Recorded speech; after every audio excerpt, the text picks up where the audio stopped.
Camille Lacoste du Jardin, bonjour. Bonjour à tout le monde. Voilà, merci de nous accueillir chez vous. Je vous en prie, c'est un plaisir pour moi. Voilà. Et donc, Camille Lacoste du Jardin, vous êtes ethnologue, vous êtes directrice de recherche émérite au CNRS. Vous travaillez depuis de nombreuses années, quelques dizaines d'années. Oui, près d'un demi-siècle. Près d'un demi-siècle. À l'étude de la culture berbère, plus spécifiquement en Kabylie. C'est ça même.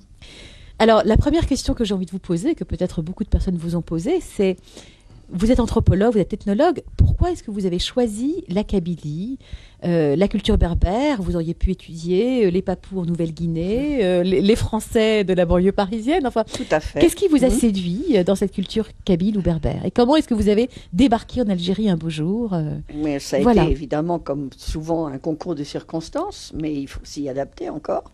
J'ai connu la Kabylie en allant faire un séjour en Algérie de 3 ans, où c'était au début, y compris au début de la guerre d'indépendance, et où les Français d'Algérie, mon mari et moi, puisque nous y allions en couple, ne nous avaient pas accueillis à bras ouverts, disons, et pensaient que les Français de France ne pouvaient pas vraiment comprendre leurs problèmes. On nous appelait les Francaouis, et nous sommes réfugiés parmi des amis kabyles, et nous étions professeurs tous les deux, mais nous allions chaque week-end passer nos week-ends en Kabylie avec des amis que nous y avions, des instituteurs, de la famille d'amis d'Alger, algériens. Et c'est ainsi que les choses ont commencé, c'est-à-dire pendant 3 ans. Donc, j'ai fréquenté déjà la Kabylie assidûment avant de me fixer ensuite sur la recherche pour la culture kabyle, qui m'a déjà beaucoup intéressée. Enfin, c'est les Kabyles qui m'ont séduit d'abord. D'accord. Et puis, quand nous sommes rentrés ensuite en France, j'ai poursuivi mes études et je me suis dit, bon, ben, c'est pas tout de s'intéresser à la culture kabyle, mais il faut apprendre la langue. Et la langue, je ne la connaissais pas. Alors, j'ai été apprendre la langue à l'école des langues orientales. Et là, dans la bibliothèque d'un grand berbérisant et grammairien et linguiste qui s'appelait André Basset, j'ai découvert des livres qui avaient été publiés en kabyle, en transcription avec des caractères latins, mais en kabyle, par un professeur d'arabe au lycée d'Oran, qui s'appelait Mouliras, et qui n'avait jamais traduit ses contes. Alors, mettant à profit ma fraîche connaissance du kabyle, je me suis dit, bon, ben moi, je vais les traduire.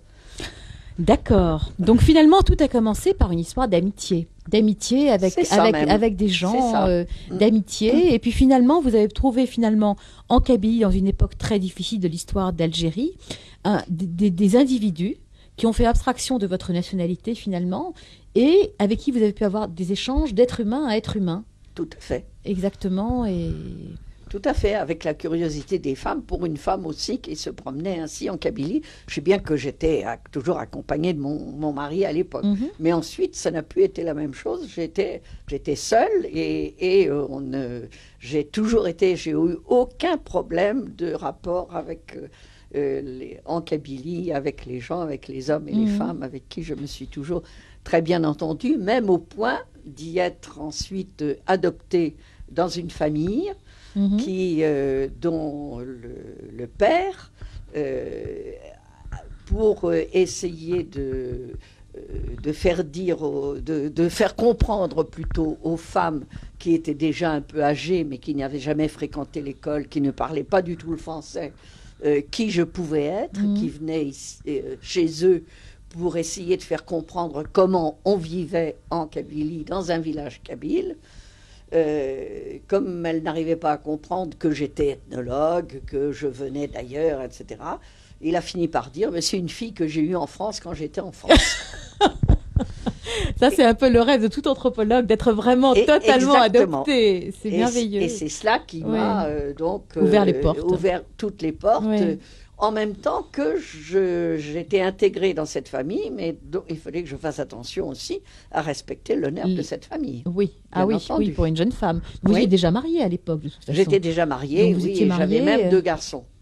C'était un avantage pour moi, ça. Oui, vous étiez mère. J'étais mère. Oui. Et donc vous quittiez la France et vous partiez de longs mois en Kabylie faire vos recherches de terrain. Pas exactement de longs mois. Je partais en général à peu près 1 mois. Oui. Et j'ai emmené d'ailleurs mes garçons une fois avec moi, qui m'ont beaucoup déçus parce qu'ils n'étaient étonnés par rien en Kabylie. Ils trouvaient ça tout à fait normal. Il est probable que je leur en avais suffisamment parlé pour qu'ils trouvent ça normal. Et bon, j'y allais tous les ans après, de 68, disons, à peu près 69 plutôt, à 92. J'y suis allée chaque année. Chaque année, donc vous avez... à des périodes de l'année variées, de façon à bien voir la vie tout au long de l'année. D'accord. Est-ce que vous alliez toujours dans le même village? Et est-ce qu'on pourrait peut-être dire aux auditeurs dans quelle région, puisque beaucoup nous écoutent? Oui, c'est au Ziffissen-le-Bar, c'est-à-dire entre Tixirt et Azefoun, au bord de la mer, en Kabylie maritime.